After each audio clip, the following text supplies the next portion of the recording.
Welcome, Wrestle Buddies, to the Journey of a Pro Wrestler Season 2. And with Season 2, we've got a new star for you. Last time we had Kid Bandit. This time we have got the Sheik. How are we doing, Sheik? We're doing great. I'm so excited to be here. That intro was amazing, by the way. Whoever did that. Thank you very much. Thank you very much.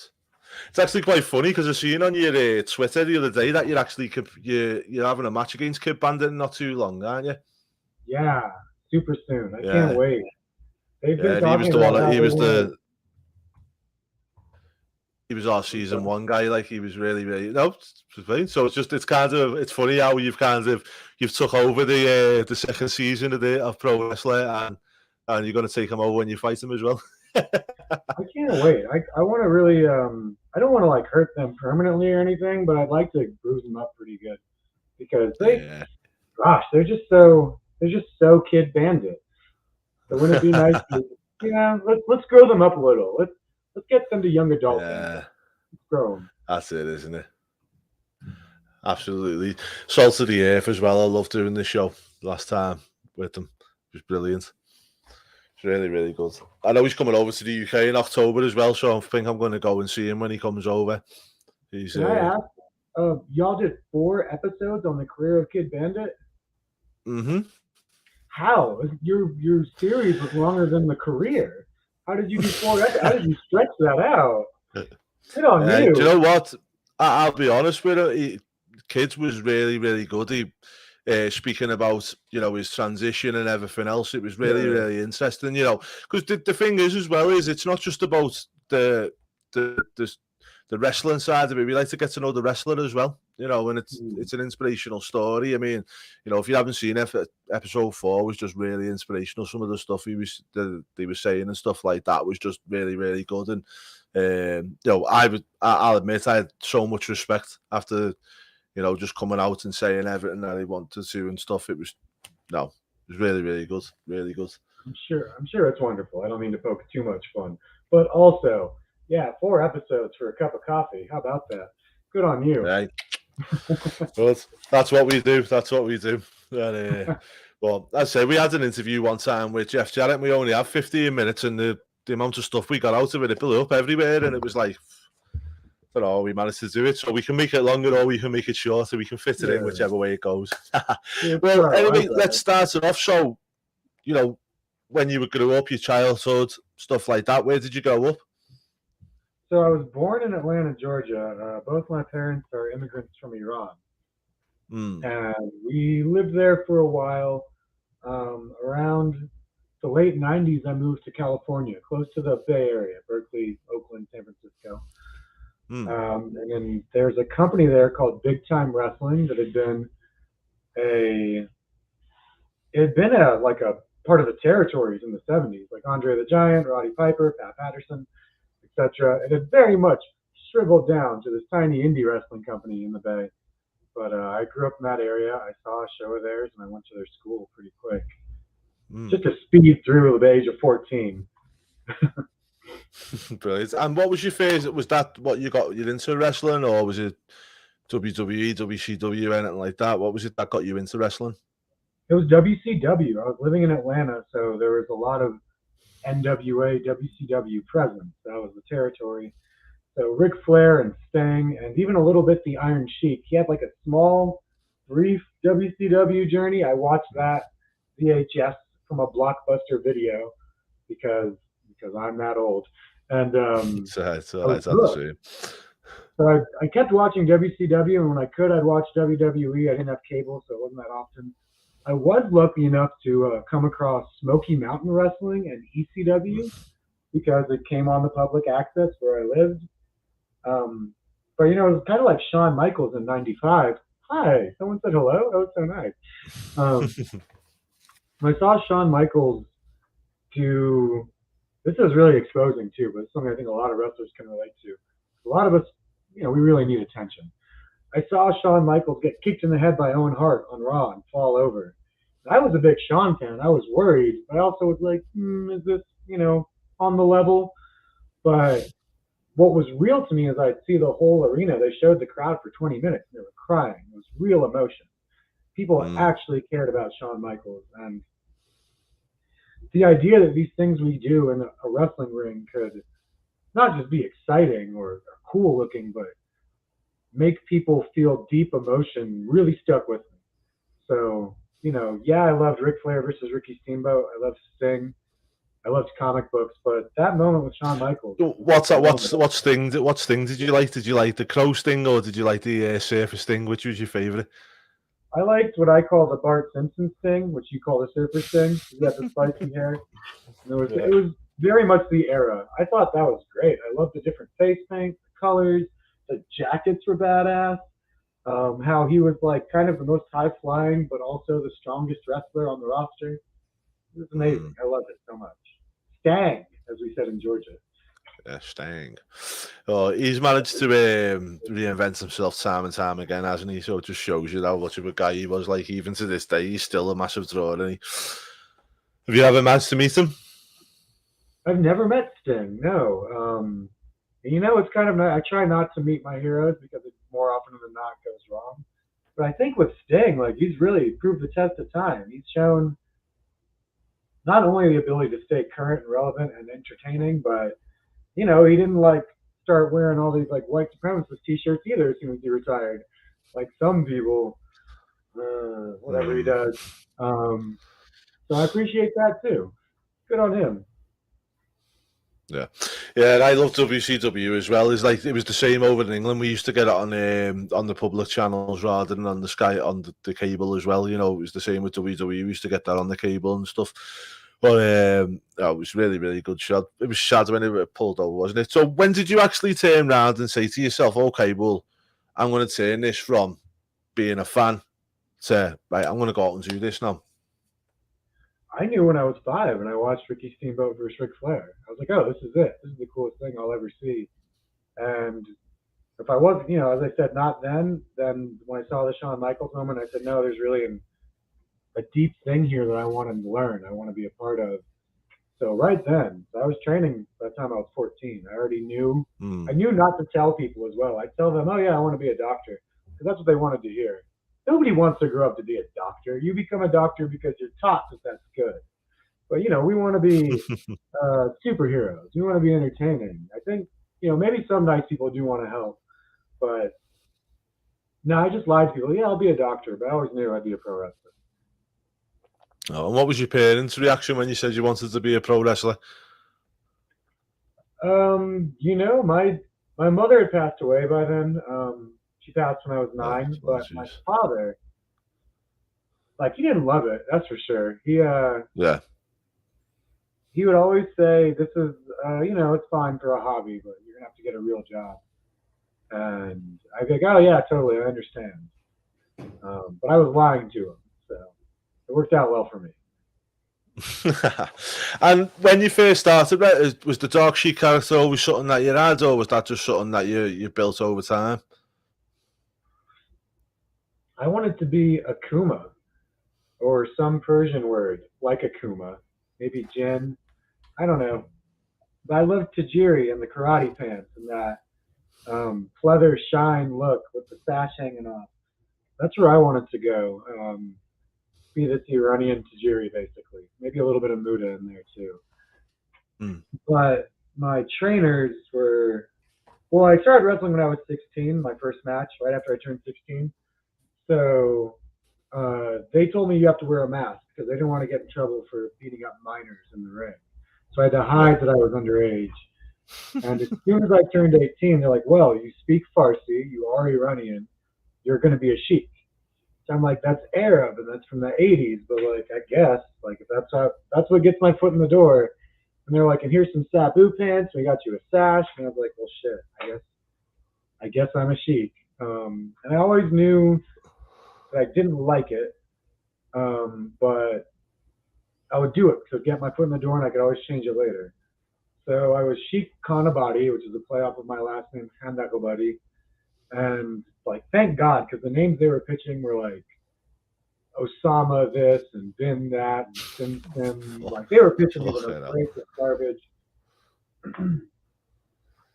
But I was Sheik. So, I don't know. A little bit later, I started this company called Hoodslam. I wanted everyone to have different names, but I knew that at this point, like, being a Sheik was actually quite current, and people were definitely biting on this Islamophobia and xenophobia. So I went Dark Sheik, which would be more of a mystic, magical, living dead route. And again, I planned on changing it, but here we are. 17 years after I was called Sheik, 22 years after I started, still a Sheik. Who'd have guessed it?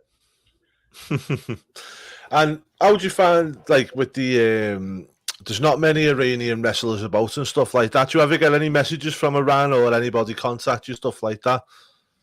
Yes, actually, it's really cool, especially since I've transitioned too, because women transitioning, trans women is not really this like crazy out of the world concept over there. It's actually a little bit more surprisingly seen in a different light for whatever, better or worse.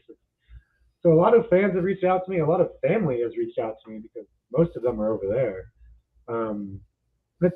It's nice. There's definitely a little bit of a culture difference, as from California to Georgia. There's a cultural difference, but yeah, it's lovely to see it because I'm always going to be Persian. I'm a citizen of Iran before I was a citizen of America, just by conception with Iranian parents. So, whatever it means, I'm always going to be Iranian, and I always have a connection to Iran. And if have you ever wrestled over there? No, they don't even have pro wrestling. So don't they have pro wrestling at all? No, interesting. No, it's interesting, isn't it? So when you got into wrestling and stuff, who was your first coach? He goes by the name of Jason Styles, and I was surprised to learn he still wrestles. He was trained, I think, a little bit by Fabulous Moolah. He definitely complained about her beating him up a lot. Kind of in that late 90s era with Vic Grimes and Crash Holly and Spike Dudley. Not the same exact school at all, but this is the area that he came up in. And he was on like Sunday Night Heat and WCW Worldwide from time to time, but his prime was about when WWE monopolized all of wrestling. So when it was like, well, maybe he'll get a contract for WCW, turned into he's never getting a job. Like it just overnight, his opportunity dried up. And that's when I started training. So he was bitter as all hell. But he's gotten better. He also most famously trained Bailey. WWE oh, right, interesting. So, yeah. You got two out there. Yeah. And when obviously you started wrestling, you're saying you're wrestling with a mask, and then you started coming out. What was your first big breakthrough when you thought, I'm getting somewhere here? Gosh, I don't know. I didn't, 2 years ago when I did Effie's Brunch, I think, somewhere around then. It's really hard to say. Northern California was not much of a widely seen area. And there was no YouTube when I started, just straight up. If you wanted to get your footage out there, you had to harass the promoter, get a very poor VHS copy, send that to someone else who had a VCR, and then pray that they watched it. Maybe you get a booking out of it, but most likely they're just going to book the people in their school because nobody was doing well, really, in the early 2000s that I remember. 2000, oh gosh, we'll say like 2013 with Hoodslam, my own company.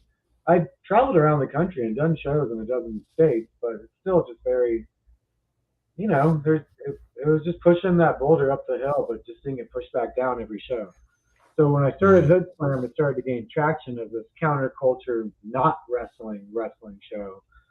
I'm being interviewed by LA Times and San Francisco Chronicle, and our photos are in Maxim and New York Times and Al Jazeera Plus and National Geographic.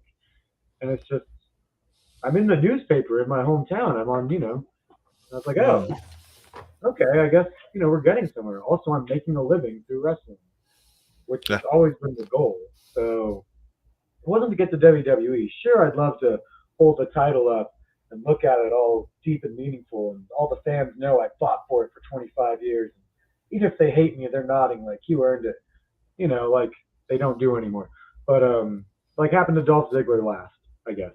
But Yeah, sure, we all want that moment, but other than that, no, I wanted to be in Super J Cup, or I wanted to be Best of the Super Juniors, or I wanted to be in Michinoku Pro, to still, to be ticked off. But I wanted to make a living and enjoy wrestling, and not feel uh, like a soldier who signed up to be listening to someone else's marching orders for 4 years. Which, if I ever do get a contract, just know that I've accepted. It's someone else's playbook for 4 years, and I guess I won't smoke as much weed. We'll see. But I'll be a good Oh no, soldier. WWE have knocked it off the list now, haven't they? I've heard that. Isn't that something? Mm-hmm. Thanks, Yeah, that's Andy. why Riddle's getting a push now. Oh, well, so when did you decide to set your own company up? Kind of, you went into the business for you. So when did you say, I'm gonna, instead of being a wrestler, I'm gonna be a promoter and I'm gonna do my own thing? Well, I said for 10 years I would never promote a show, first off, because it just seemed like so much hell on top of performing. I like performing and not being in charge. Although I have found that there is some, you love to see your stories told. It's great. That's a wonderful feeling. But I wrestled in California for a bunch of years, in Oregon and Washington and Nevada, and gosh, I did a year in Florida that scars me to this day. I still wake up like, Florida. Oh no, thank God I'm on the West Coast. But no, really. But 2010, I come back from Florida, and a friend of mine says, "Hey, if you ever want to use a ring, you can do it for a show." So I was like, "I don't even get this wrestling thing. I'm not trying to get. I'm just trying to have fun wrestling. I've given up on any goals." They're like, "Well, if you ever want to do a show," and I'm like, "You're a monster. Don't tell me that." And then someone says, "Hey, my friend, he does underground rock and roll, and I'm sorry, like speed metal in Oakland at the time, doing warehouse shows. Like, they're not even venues; they're shanties built off a real building, which I ended up living in. But he said, if you ever want to do a show here, we have a venue. So even though I swore I wouldn't, I've got a building, I've got a ring, I know the wrestlers. So I say, okay, we'll just piggyback off when everyone's in town. We'll do a show the next day. A lot of the wrestlers are crashing at my shanty building anyway. So let's just have a party for the wrestlers. It's not even like all this silly stuff we say in the back. Let's just do that in the ring. All the things that we're like, oh, wouldn't that be funny? We could never do that. That's not a conversation in wrestling anymore. That was a conversation in 2010. Can't do that. It's too silly. Now, you're welcome. That was me. I did that. So I'll take the credit. Shit. Anyway, that was Hoodslam in 2010. It was free for a year. The first show probably had like 40 people there that just kind of wandered in. Because the flyers didn't even say pro wrestling. It just had a picture of like a lucha mask, and it said the warehouse. Not even the address, just Victory Warehouse, Hoodslam, and the date. Like 40 people showed up. It was a great show. Kevin Gill and Lars Fredrickson did commentary. Bizarre, but that was Kevin Gill's commentary debut, and Lars from Rancid, I think, as well. Anyway, they came over for this 40-minute show, and we just kept doing it. By the end of the year, the warehouse was overflowing. A local venue called the Oakland Metro said, will you do shows here first Friday? Because that's when Oakland does its free art walk. Everyone avoids running on First Friday because the whole city has a thing going already. So he said, you can have First Friday every month. And I said, I'll take it. And we started over, back to like 50 people. Within a few years, it was 1,000 people. So. Fucking spot on, isn't it? Have you got any TV deals going or anything like that? Absolutely not. No, nobody knows what to do with us. Sometimes they think about doing a reality show. I got really close with this company pitching something with like a good director. The guys were behind it, but then they wrote this thing, and it just took everything fun about Hoodslam, kind of twisted it to be not fun. Like, we love that Drugs Bunny does a big ball of cocaine during his match, and that people smoke weed in the ring, and that fans will hand us drinks. Only, sir, I won't drink anyone's cup, but that's dangerous. But we love this party atmosphere, and they kind of made it where the drugs were depressing, and our openness with cross-dressing or femininity or trans wrestlers became almost a joke, and that was the closest we got. And I told him, no thanks. I'd rather just not do it than do it like this. Would you never like? I interviewed Ricky Morton not long ago, and he has his own YouTube channel where he runs all his shows on YouTube and just does everything there. We did do it live on YouTube every week. We charted that territory first, where we were the first independent wrestling show streaming every week. And we didn't take an off season, and we didn't even charge for it. We do that on YouTube, and then we moved it over to Twitch.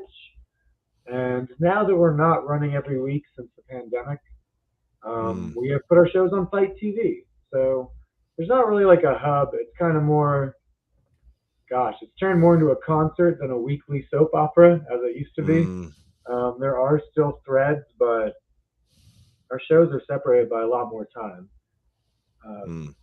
So, we'll see what platform it goes into. I still think it's very commodifiable for television. I think like an Adult Swim or really anyone who likes a good fun time and isn't like we push buttons, but we stay progressive. It's a weird balance. I'm not sure how we found it.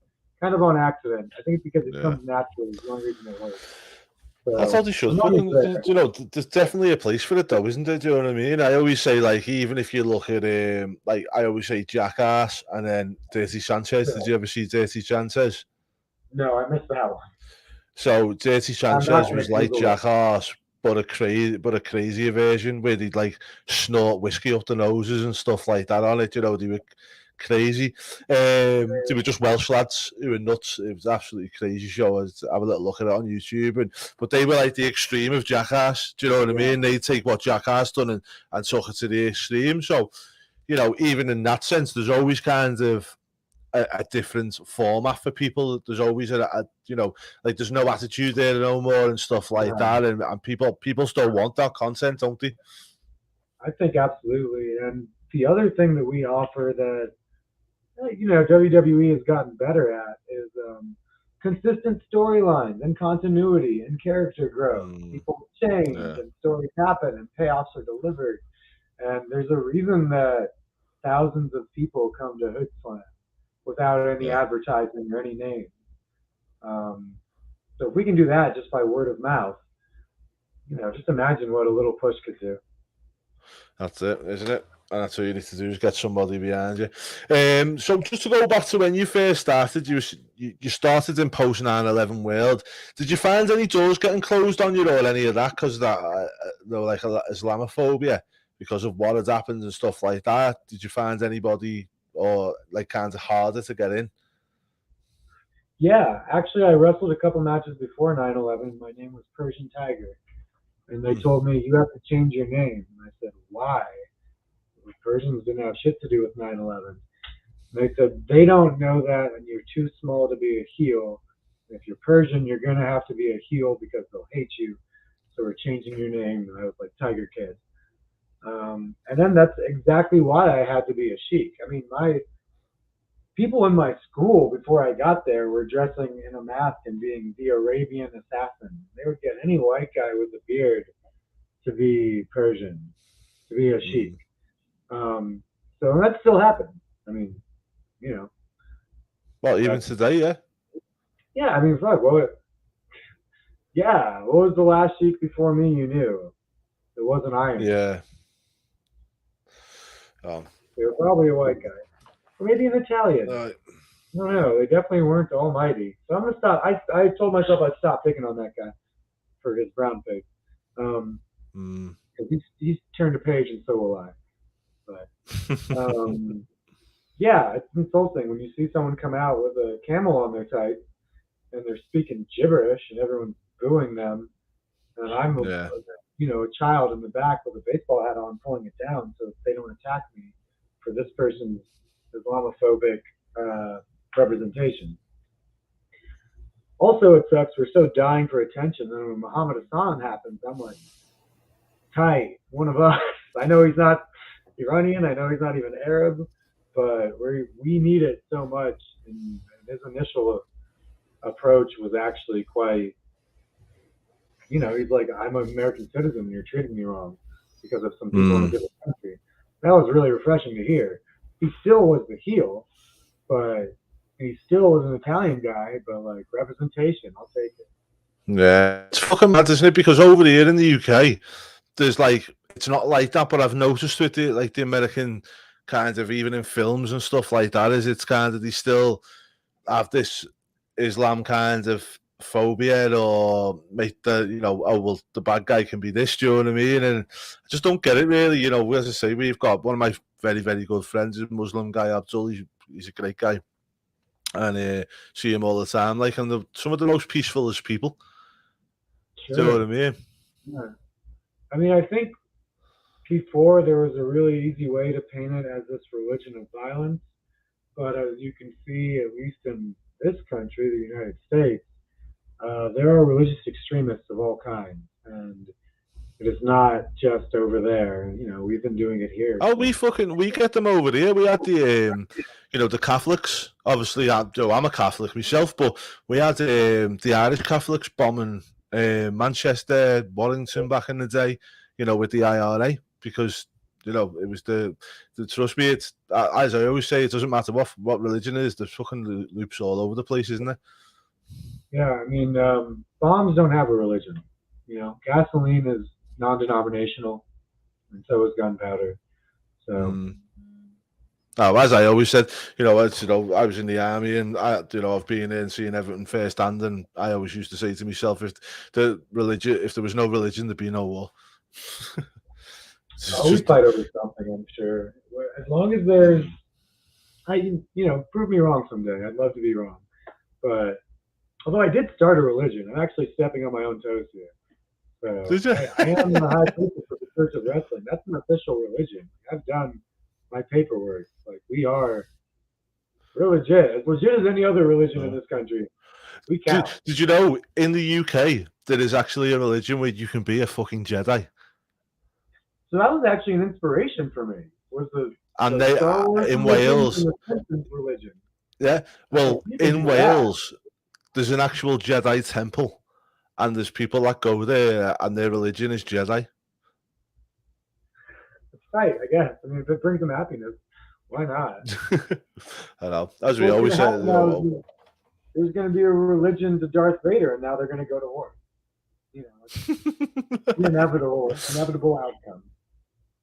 That's it. So, what's the aspects of Hoodslam that you're most proud of? I think that we had a kind of a wave effect across the whole country of making wrestling fun again. And there's a lot of places that probably had fun before us. So sorry if I don't mention them, but I won't.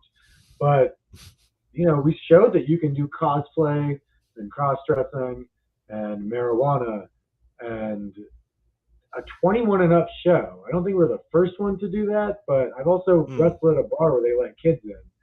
So maybe just the idea that this doesn't have to be dumbed down to the lowest common denominator, that wrestling fans will pay attention to a storyline for many years. If you give it to them, they'll take it. And like, it also has just given me a way of life. Like it's made me very happy. It's helped me as the artist writing the show. I get a lot of chance to explore myself through characters. So that's great. And that's given me money. So I'm thankful for so many reasons. And a connection with a lot of fans that are not traditionally wrestling fans. I know a lot of people that just go to Hoodslam. They don't watch anything else. And just one thing I wanted to ask you as well is we got into a bit of seen a few debates about this recently, about the state of women's wrestling. What do you think is the current state of women's wrestling at the moment? Oh, what's the state of wrestling? If wrestling is doing good, then women's wrestling is doing good because they're the same thing. Well, this is the thing. My argument with this was is if the machine, if it plays into what you're saying there with the storylines and stuff, is people, if you make people care, they'll care in it.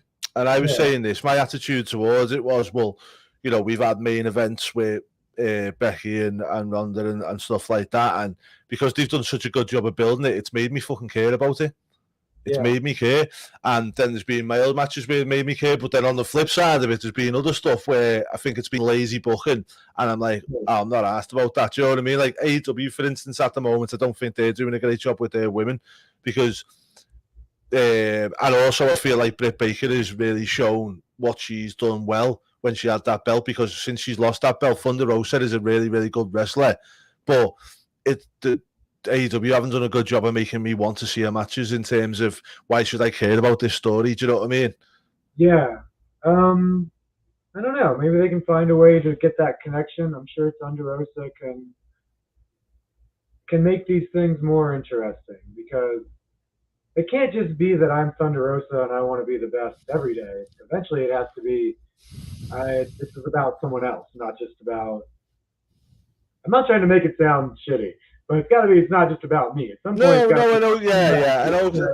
That's exactly what I mean. It's like, okay, but like, yeah, I'm the toughest, or I'm Thunder Rosa, I'm going to kick your ass. But why? Why are you going to kick their ass? What's the reason? What's the problem behind it? What's the, you know what I mean? It's like that's my problem with it at the moment. Yeah, that's what I think is an issue with the AEW, and they could correct that. There's definitely plenty of time. What I guess my biggest complaint, I'm going to pick on them, is that they'll bring in Trish Adora and Alley Catch and Sandra Moon, and just like a million other fun, great, amazing talents, and then they'll just have them like take a pump kick and call it a day. It's like you could have just had an amazing. You could have had a match that would have drawn 1,000 people in Chicago, in Oakland, in LA, and you decided not to do anything. And I don't understand how those decisions are made. Like, if you don't know who Trish Adora is, like, maybe don't do that. Maybe just don't do anything. Hey, how are you? I saw a little pop-up. Like, if you don't know that Alley Cat can have a 30-minute classic with any man or woman on the roster, well, just don't even bring her in. Like, or you just send her money. Still pay her because she deserves it. But if you can't appreciate the talent they bring, then just have somebody from the Nightmare Factory pop in. Just use one of your students if that's what you're gonna do. That's my biggest gripe, and it's why I sent something a while ago to Dark, but I saw there was a shift. And I just don't ask to be on it. I don't talk to anyone to be on it, because like I see what they do with folks, and like I'm not needing that, and they probably don't need me either, But like, why would I want to go just wrestle for 1 minute and not even get to enjoy it? Because that's why I wrestle. I already like make a living off Hoodslam. Like, all my matches is just me. I'm doing another playthrough for fun, right? Like, this is just a new game plus for me. So I'm not going to go do the side quest that I don't feel like doing, and that's one of them right now. And I think that's going to be an issue. But as long as they if their plan is just to sign whoever WWE made and have them leapfrog everyone else to that spot, I'm like, okay, they're going to fire someone every other month. You'll probably have that opportunity. But if you want to build new stars, I don't think what they're doing is it. That's just my take. That's it. No, I totally agree with you. I'd say my biggest thing with any wrestling is I don't give a shit whether it's a girl, lad, anybody. It's make me care. Because until I care, I don't give a shit. Do you know what I mean? And that's what I'm like on any wrestling. It doesn't matter what it is. It's and it doesn't even have to be. Sometimes it doesn't even have to be the fact that I need to care about what the storyline is. Sometimes it can just be a throwaway funny match, and it'll still make me laugh. Do you know what I mean? But I've got to have some kind of investment, isn't it? I mean, does a headlock have a gender? Does a joke have a gender? You know what I mean? Does being scared have a gender? Like, when I see someone flipping out of the air, like, it's the same, regardless of who they are. So I don't think that wrestling has a gender. The same way that music or paint or film, these are not things that, you don't have women's film. You don't have women's music. Why do we have women's wrestling? It's weird to me, but I don't know. I guess would you ever like to see like the likes of on WWE, like kind of intergender matches and stuff like that? Do you think that there's a place for that kind of stuff there? Yeah. Go have Charlotte Flair win the NXT championship. Go have Asuka fucking fight gosh, I say this and people think I'm crazy now, but if you could go back in time to when Asuka was undefeated from NXT through her championship run, you could have booked her versus Brock Lesnar. I think I would have seen it. I know you got to go back in time and believe it. This is before she put over Carmella twice in a row, before everything. But she was a monster, and if you had booked her versus Brock, I don't think anyone would have been like for Asuka. They'd have been like, oh wow. So yeah, I think it's great, and I think that wrestling is a skill-based platform. Like even if you're taking it in kayfabe, like let's take it like that. The fastest wrestler can beat the strongest wrestler sometimes. If they're faster, then they are strong. The toughest wrestler is not necessarily the biggest, as proven by Shawn Michaels or whoever. A super kick can knock someone out, or the right. There's just all these things are again they're genderless. You put someone in a chokehold, like you can't. I don't care how tall. Almost. I don't know if they get someone that's 14 feet tall. Like the neck is still a neck. You're still gonna choke. The same. Yeah. You can't really. You can work out here, but you can't work out there. So what is the argument? Oh yeah, definitely. That's what I always say to my daughter. If any lad comes right, it doesn't matter the size of him, just go straight for the balls. he'll soon drop. Anyway, we're going to wrap it up. Oh, sorry, go on. Yeah, wrap it up on that note. But yeah, we say that, or I tell them to go for the throat, either throat or the balls if they're going to hit it. It doesn't matter how big they are, they'll soon drop. Well, anyway, Sheik, thanks so much. We're going to wrap it up for episode 1. I say just a bit of get to know you, stuff like that. Next week, we'll go into a bit more of your story, a bit more of your career and stuff like that, which will be interesting. But until next time, guys, thanks for joining us. We appreciate every one of you that is watching. And we've enjoyed it a lot. You've been a fantastic guest in the start of our show. So thank you, and we will see you again same time next week. Sounds good to me. Let me get I don't know where Alex has gone. I can't get the stuff these days, can I?